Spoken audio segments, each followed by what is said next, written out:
Today, we are looking at how do we protect interest in land. First of all, there are two types of interests, that is legal and equitable interest. Legal interest is that interest that is registered on the certificate of title. An example can be a legal mortgage. You go to the bank and obtain a loan from there, and you take your title as security, and then the bank registers that mortgage on your certificate of title. We call that a legal mortgage. Another example can be like a lease.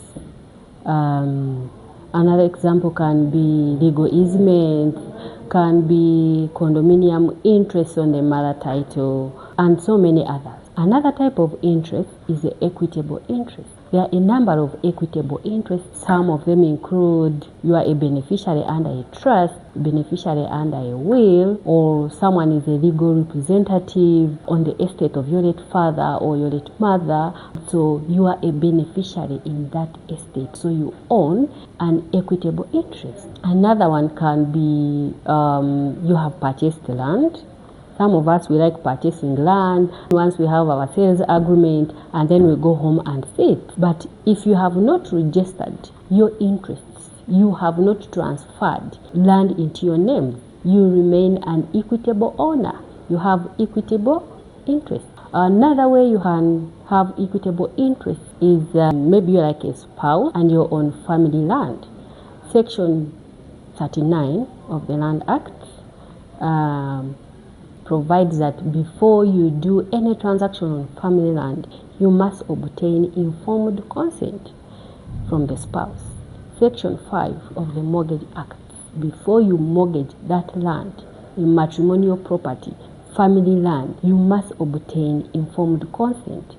And it's not just consent, bringing your forms and say sign here, sign there. It must be informed. The spouse must understand the nature and the effect of that transaction. If that is not done, that transaction may be set aside. One of the common examples, a property is a matrimonial property or it's a family land, and someone wants to mortgage it or someone wants to sell it. By the way, it doesn't matter who is the registered proprietor. Even if that land is registered in your name, but it's a matrimonial property. That's where you stay with your wife, with your husband and the children. Still, the spouse, who is not the registered proprietor, has equitable interest. And therefore, you cannot do any transaction on that property unless you get an informed consent from that spouse. It's family land. What do we call family land?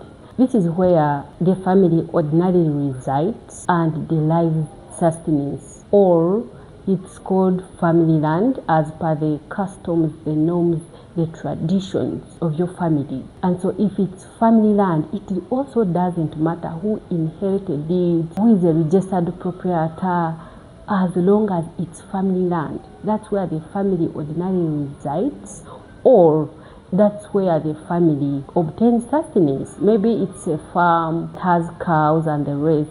That's where you get school fees for your children. That's where you get food. Like the family really survives on that land. It's family land. And so before you mortgage it, before you do any sale, you ought to get consent from the spouse. And as I said, it's not just consent. Sign here, sign there. It must be informed consent. That spouse must understand the nature and the effect of that transaction. Section 123 of the Registration of Titles Act provides that any beneficiary or any person claiming an interest in land may lodge a caveat with the registrar. So what is a caveat if we are to explain it in an ordinary way?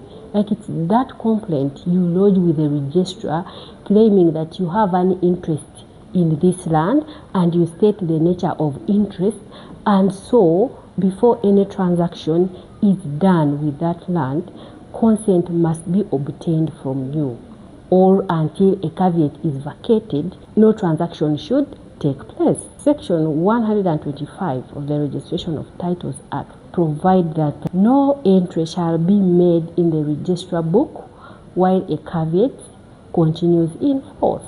And therefore, if you have any interest in land, the best thing you need to do is to lodge a caveat.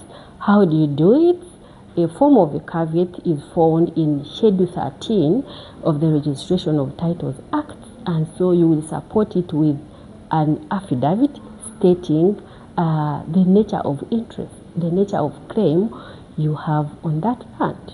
And so if you have any interest, you're a beneficiary in any estate, a beneficiary in any land, this is a family land and it has been mortgaged, it has been sold, and the spouse, your consent has not been obtained, please, the best way to protect land is by lodging a caveat. So land is valuable, it's a serious asset, don't treat it casually. If you have any interest in land, please swing in action and lodge a caveat with the registrar.